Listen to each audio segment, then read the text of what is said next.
Olá, pessoal! Neste vídeo educativo, eu vou mostrar para vocês como o descontrole das doenças endócrinas e metabólicas afetam o coração. Mas neste primeiro vídeo, vou mostrar o início aí das alterações cardíacas e os sistemas compensatórios, ou seja, enquanto o coração realmente não culmina numa alteração morfológica, com demais sintomas, esse período entre aparecer os sinais e sintomas, detectarmos nos exames de imagem, por exemplo, já vem há um tempo pelos mecanismos de compensação fisiológica do sistema cardiopulmonar. Tá? Então, vamos lá, vamos fazer aqui o compartilhamento de tela, ok?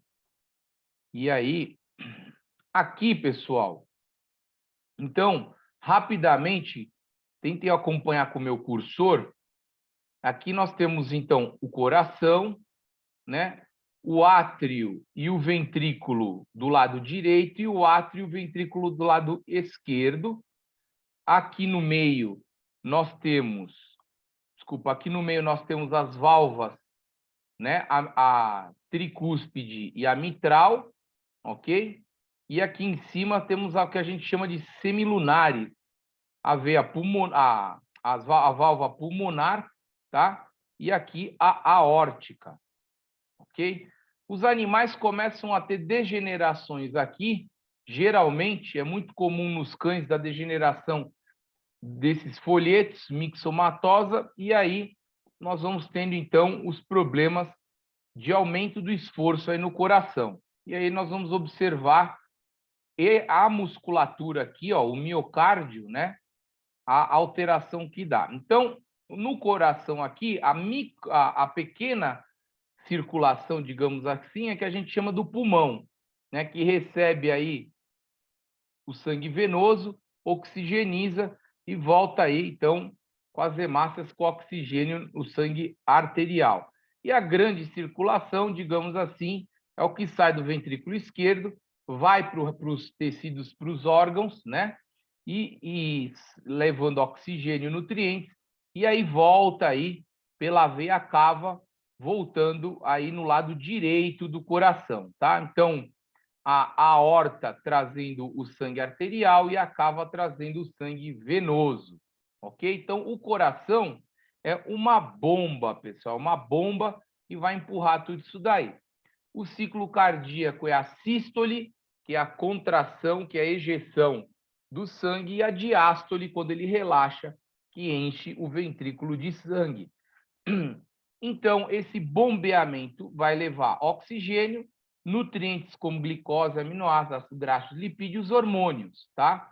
Lembrando só que a manutenção disso dá a pressão arterial.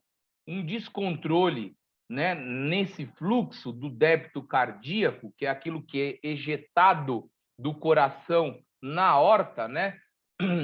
A gente tem ali o débito e o que ele aperta da câmara, né? Quando isso desregula, começam os mecanismos, então, de contração das artérias para manter a pressão arterial, se ela cai, e também dos rins para segurar mais líquido. Então, levando também em conta, nós temos que levar que o coração também é um órgão endócrino, que quando alterado, nós temos aí o peptídeo natriurético atrial, que faz a regulação das pressões. A perfusão coronariana, que é a parte que irriga, né, o miocárdio, ela ocorre, então, durante o relaxamento, a diástole, que entra aí dentro das coronárias. Por que isso é interessante falar? Porque uma disfunção diastólica no eletro, né, uma pressão alta também na diástole, faz com que o coração não receba sangue para ele se nutrir. Agora, aqui fica uma coisa interessante, que o pessoal pergunta, mas cachorro, por exemplo, o gato infarta? É difícil. Cachorro, muito mais difícil. Por quê? Eles têm um número maior de coronárias e na micro, né, naquela coronária que vai, nessa parte aqui, ó, que vai ramificando, né? E conforme vai ficando idoso, elas aumentam, em vez de diminuir, etc. Então, isso é bem interessante. E a fração do colesterol total, principalmente em cães, o HDL é o maior, que é o colesterol bom. Então, mesmo que o colesterol esteja alto, muitas vezes é o bom a fração. Bom, falando aqui em pré e pós-carga, que vamos ter as alterações onde vai começar depois a influência na musculatura cardíaca.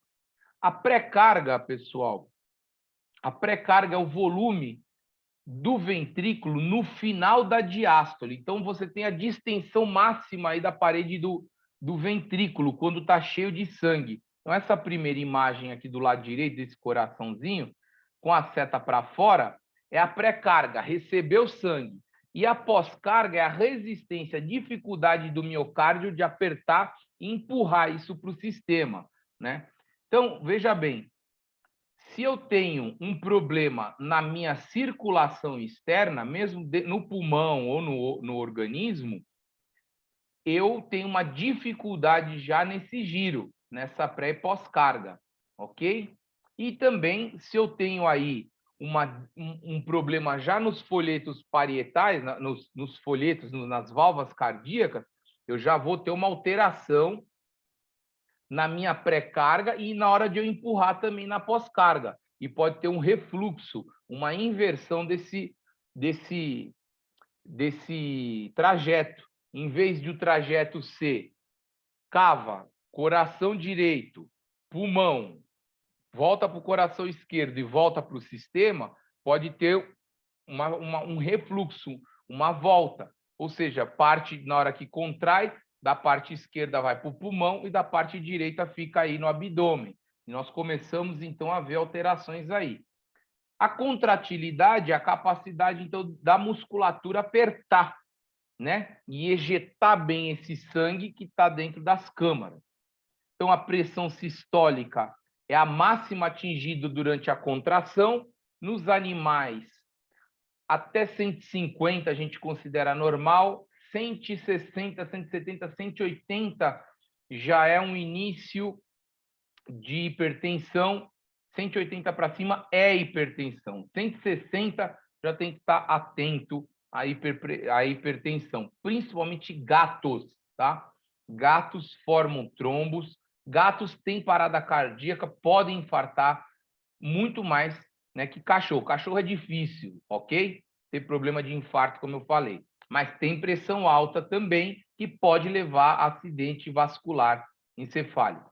E a pressão diastólica é a mínima atingida aí durante esse retorno aí, essa diástole. O inotropismo que a gente fala, então, é essa parte de contrair forte a musculatura, e o cronotropismo é a frequência. Então, se você sempre tem um cronotropismo constante, o coração está certinho ali no pulso, tá?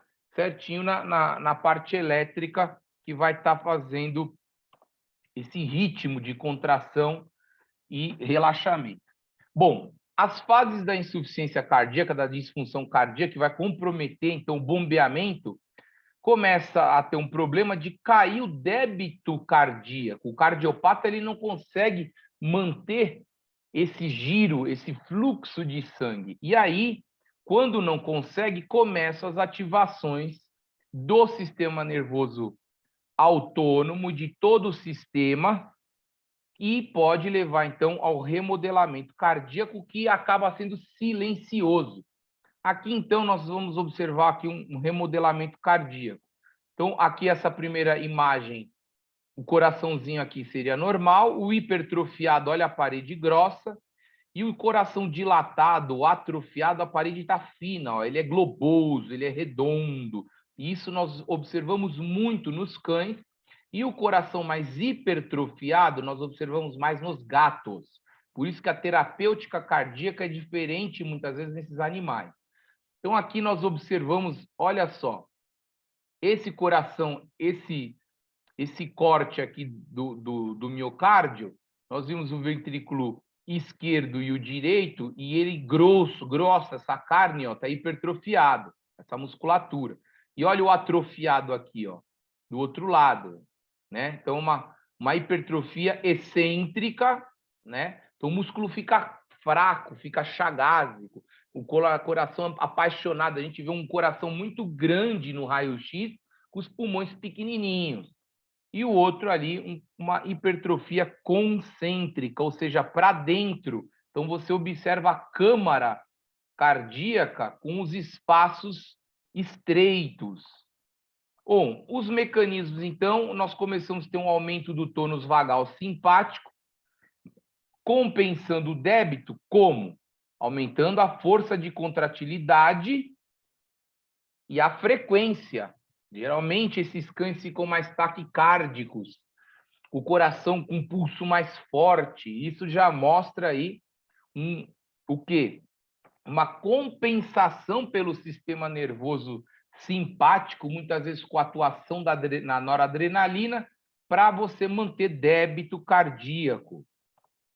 E aí nós temos também a ativação do sistema renina, angiotensina, aldosterona, que quando cai, então, o débito cardíaco, nós começamos, então, a ter um mecanismo de liberação pelos rins, chega menos sangue lá nos rins, os rins detectam, liberam renina, a renina ativa o angiotensinogênio 1 pelo fígado, que vai para o pulmão, se converte em angiotensinogênio 2 pela ECA, que é a enzima conversora desse angiotensinogênio, que leva à vasoconstrição, aperta os vasos para se manter, então, o débito, levando também a sede no cérebro, e quando vai lá nas suprarrenais, as suprarrenais produzem, então, aldosterona, que ao ir para os rins,